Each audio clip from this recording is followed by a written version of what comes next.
Hello YouTube, it's Chris, Wazzo Bryce. Happy International Pipe Smoking Day to you all. I've given up on my speaker. I've had crackly videos for far too long now, and I've been trying to figure out what it is. And it's just a connection issue where it connects into the camera, so it can do one. I'm sure that the clarity of my voice isn't as good, but it's not as irritating as having a crackly video again. I'm sick of them, and I'm sure you are too. So success. Anyway.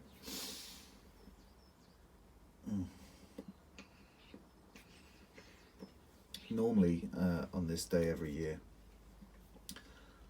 I like to crack a tin of something good open. I do it at Christmas and I do it on this day as well. And but this year's different. I'm not smoking one of my pipes.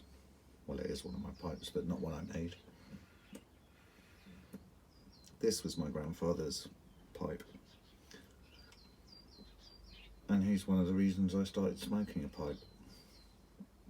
Not directly, I suppose, but he didn't sit me down and give me a pipe. It's my dad's dad, and my mum used to tell me that even as a baby I have like scent memories and stuff like that, like before I was old enough to really remember things. My granddad used to lean into my pram to say hello to me with his pipe on the go and just blow hot ash all over me.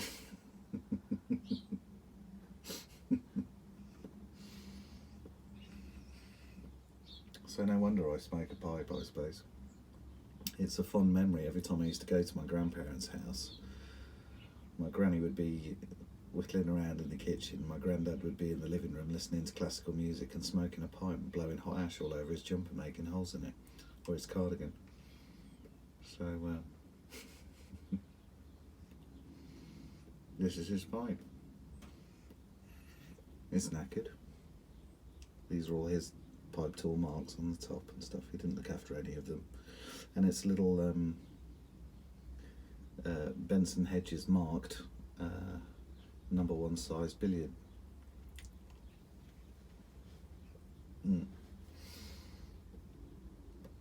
I think they might have been made, I think they're French made. Anyway, they've got that look about them.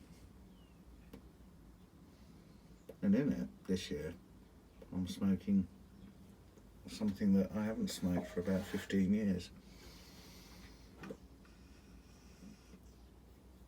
And it kind of tastes the same as I remember, but it used to have a kind of a sweaty, sock vinegary kind of back note, which is, I was never sure whether I liked or not. That seems to have disappeared these days. I don't know if it's my palate or they've changed it. The cut's different too. It used to be a lot thicker, but I think European tobacco laws have changed that somewhere along the line. And the flakes look very McBarony. If you ever smoke any of the HH flakes, that's what these look like. But it's some Bruno. I bought it on a whim the other day when I was doing an order. And it just kind of called at me for some reason. I don't know why. I was never in love with it, but it's really bloody nice. There's a reason why it's been around so long. So yeah, that's what I'm smoking.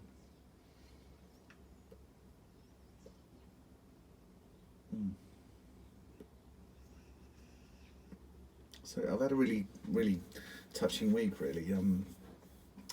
I made that hawk bill that I did the video about for Jay, and day before yesterday, well, it might have been yesterday morning, my timing's all out of whack because I'm working so hard in the kitchen. It's a bit crazy at the minute. It's he did a nice Instagram post for me, which I've shared, about the process of commissioning a pipe with me, and his experience of commissioning a pipe with me, warts and all.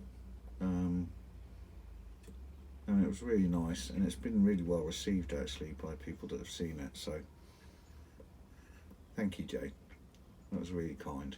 And then, I don't know if you've seen his and Mike's podcast, Pipe and Tamper. I've spoken about it before. It's really funny. They're two totally different characters, but the banter flies. It's just two blokes sitting,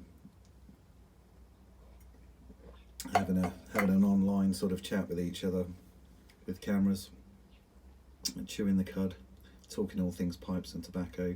Really good information on there, really good humour, loads of banter. It's the best pipe podcast I watch by a country mile. And come on, Grandad's pipe. I think this might be a packing error.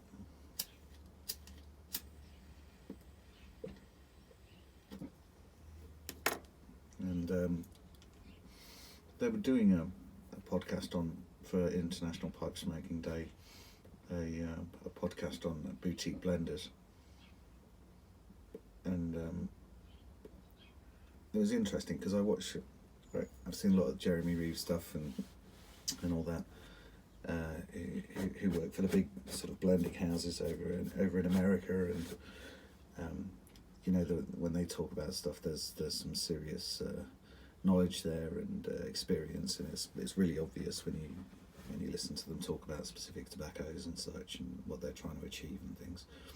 And but with boutique blenders who are on a learning curve, it's really interesting to hear their take on it. So I really encourage you to listen to this podcast. But also, on 4 minutes, 30 seconds odd, something like that, Jay is smoking my Hawkbill and talks about it and the process and everything, which was really nice as well. I was blown away by that. So, I knew it was coming. He told me he was going to do it, but yeah, put a big smile on my face, that did. So I'll be sharing that on my Facebook, and I encourage you to watch it. It's a great podcast. Sit down, have a beer or a coffee and a pipe and listen to it, or watch it, even better.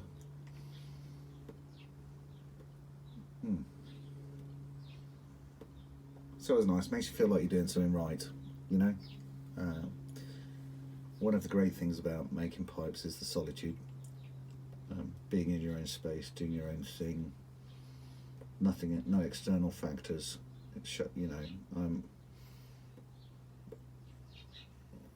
I'm an introverted extrovert.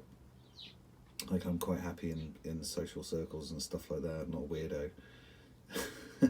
Not, if you know what I mean. But I don't need to be on my own. But I really enjoy it, and I value it. So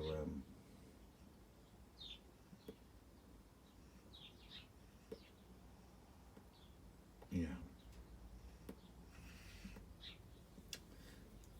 I love my own space, and I love my own time, put it that way. So I've been making a couple of pipes last week. A few finishing touches to do on them. One needs another coat of wax. The other one's got a few bits I need to sort out on it. But I'm going to show you them anyway. One is one of my Alpine Lovets.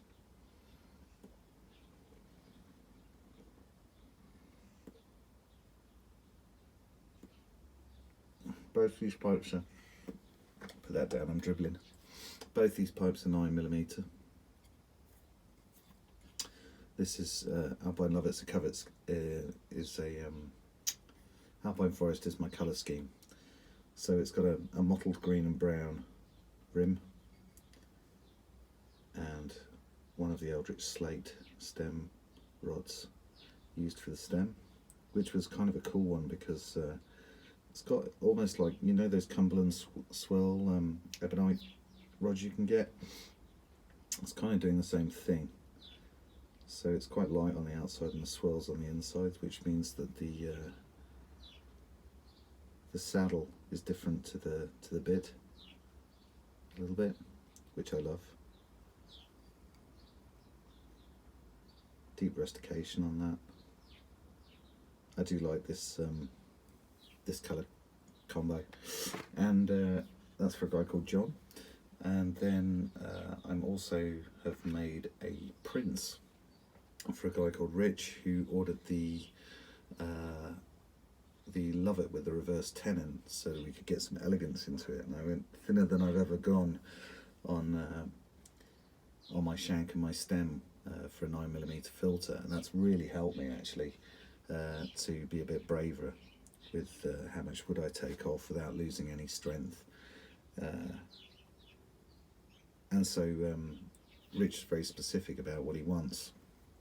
So princes are normally quite small pipes. I've got one of my fledgling ones that I'm making here, or finishing rather. So fledgling pipes are if you don't know, are my hand finished range. They're cheaper than my handmade pipes by quite a margin. And I receive semi-finished old French stummels and ebonite stems and fit them, and that's my fledgling range. So you can see I've been shaping the bottom of this bowl on this prince here and just working on the fit with a nice taper. But anyway, so that's a prince. That's a sort of a normal sized prince. Richie's very specific about what he wants proportionally and stuff like that, which is challenging. It is either going to be sort of a cool success that I'm really happy with, or it's going to be a disaster, and I don't know until I've done it, which is it's kind of fun having the challenge. Anyway, so he wanted a relatively deep bowl on his print, 3.5 centimeters, 35mm. That's what he asked for. So that's kind of apple territory, you know. Aptly, you know, deeper bowl, more height. And of course, print is not about height. It's about being more shallow and a little bit wider. So I was like, okay, well that's kind of counterintuitive. So I sort of said to him, it's going to be kind of an oversized pipe really to get the proportions, because Prince is a classic shape. It's really obvious when a Prince isn't right. It's not just an apple with the top cut off. All the angles are different. You can see on an apple, it's kind of a wider sort of billiard with a bit more of a curve, and then when you get into Prince territory, here it is. You've kind of got this foot thing because there's more of an angle, so it's not just an apple with the top cut off. It's a different shape, but even though it's sort of apple tomato sort of territory in between the two, I would say. So yeah, and he wanted a honey coloured stain, and he wanted the Eldritch Yeti Blizzard, which is this really cool stuff with the sort of the translucent and the opaque mix on the stem. So that's that. So this is 9mm, and I'll show you on the great thing about doing that pipe with the reverse tenon is it's given me the confidence, as I said, to go a bit thinner. So you can see that's still strong, but it's much thinner than I was willing to go before. So out of these challenges can come good things for me in terms of my progress. So that's why I enjoy doing them, even if they're a little bit daunting at the start until I get my head around it. So those two pipes will be going off in the post Wednesday, just a couple of bits to do on them, and we're away. Coming up, I may have spoken about this before, I've got two pipes for the same chap, guy called Kirk. excuse me, coffee. And I've picked out my blocks for those, so I'm going to be doing some designing today. Try and do some sketches, which I didn't used to sketch, but it's nice to get an idea. I'm not very good at drawing, if I'm honest. I've never been. I'm good with my hands, but I'm crap at drawing. So I've picked out the blocks because I know basically what I want to do. I'm going to get them figured out, maybe cut the blocks today and make a start. I am waiting for some rod stock from Chris, which should arrive soon, because it has to go for a thicker diameter for one of these pipes. So the remit from Kirk was pretty much carte blanche. I can do what I want to do, but with two stipulations. One needs to be a shape that I feel really comfortable with, and one needs to be a challenge. So either something I'm struggling with or something that I haven't done yet that I want to do. So I've gone with something I haven't done yet that I want to do, because I don't see struggles. I see challenges, and I enjoy them. So I don't sort of shy away from anything, really. And if I can't do it, I work at it until I can do it. I did that with Jay's Hawksbill. The first effort ended up in the bin. But so I'm going to do a Dublin, one of my favourite shapes to make. Another stipulation was a bit of plateau, so I'm going to do a Dublin with plateau. So I've chosen this block for that. Hopefully you can see the grain there. So it's got a nice spread like that. That's what I look for when I want to do a Dublin, because the Dublin shape is kind of like that. So it's nice for the straight grain. Needs to be in the right place. So that's that block. Second pipe I've decided to make, because I've been wanting to make one for a while, and I've been working towards it with bulldog shapes and Rhodesian shapes. So now I'm going to bite the bullet and do it, is to make a Eskimo. So I've picked this block. It's got relatively straight grain. I am going to have to do that with it a little bit. But you can see the lovely straight grain on there, which will give me loads of bird's eye underneath and loads of bird's eye on the top, which is kind of the whole point of making an Eskimo, is to show off bird's eye. And I've picked a block which hopefully is nice and tight, so watch the space for that one. But for that one I will need a wider diameter rod, so I can get the shaping, down. Something, my normal diameter, which is 19mm that I use, is not going to allow me to achieve that. So there we go. That's what's going on. I'm going to let you all get on with your day. I'm going to finish my St Bruno bowl in my grandfather's pipe and my coffee. It's starting to get chilly now. After the sunshine, the sun's gone now. It was hitting the shed, it was nice while it lasted.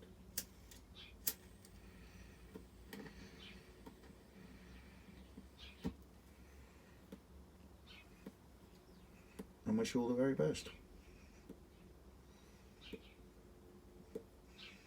Take care everyone, have a great day.